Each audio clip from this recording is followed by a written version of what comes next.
and welcome to a tutorial on how to make your own Pack-a-Punch machine from Call of Duty Zombies in Fortnite Creative. So first of all, I wanted to say that I had the idea to put this creation in my Fortnite Creative map, that is a zombie survival.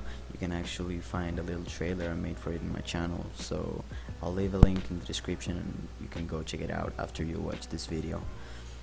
But I couldn't put this creation in my map, so I'm going to show you guys how to make it, and then you can use it in your own creations.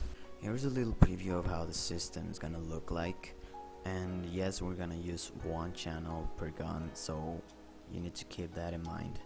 Okay, so without further ado, let's jump into it.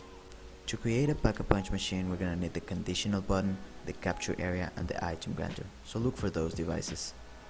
When you have the devices ready, you have to copy these settings I have. You can obviously not use the same channels, just use the channels that you haven't used yet. Okay, and remember that we'll need one channel per gun. Okay, take your time to put the settings. You can follow me as I scroll through the settings, and you can copy them so you don't get lost.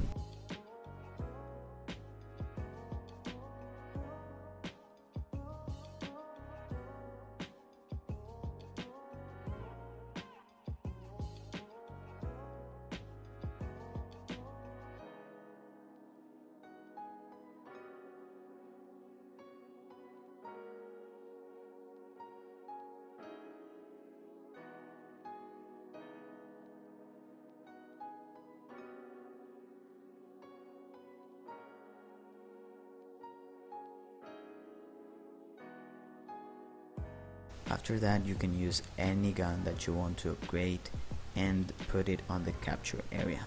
Doesn't have to be a gray one, I just used it because I wanted to upgrade it to a golden weapon.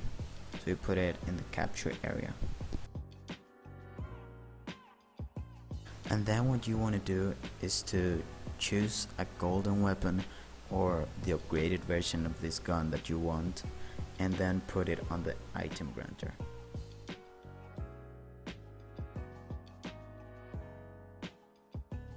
So here's a model that I made first, and this is how it works.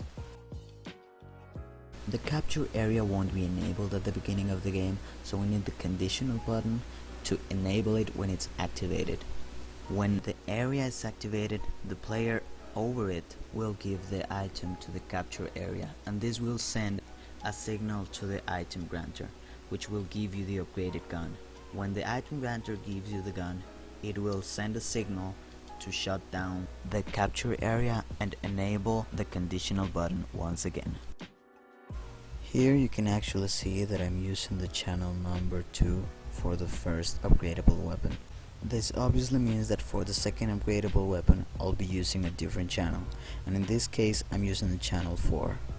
So by now we can actually notice that only 2 channels change as we add more weapons, and these are the one that the capture area transmits on once the item that it wants is consumed, and also the channel that tells the item granter when to grant that item. So because I've used the channels number 2, 4 and 5 for my other upgradable weapons, I'm gonna use the channel number 6 for this new weapon.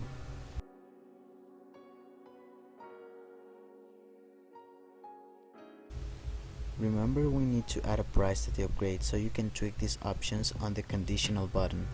Because I already have a conditional button to buy the upgrades, I only need to place all of the capture areas in one spot. The player should be able to stand on this so that it can buy the upgrades and obtain them properly. Also, don't forget to drop the item that you're using as a currency over the conditional button, so that way you can actually pay the upgrade.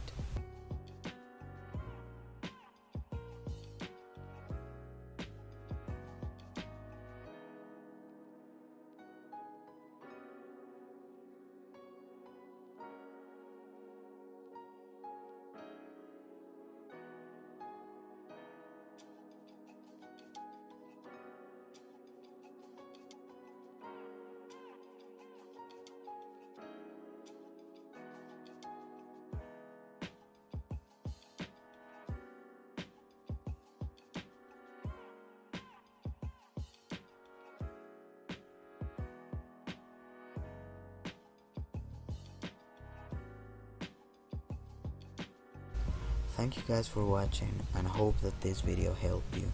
If you like this video, consider leaving a like and subscribing for more content like this.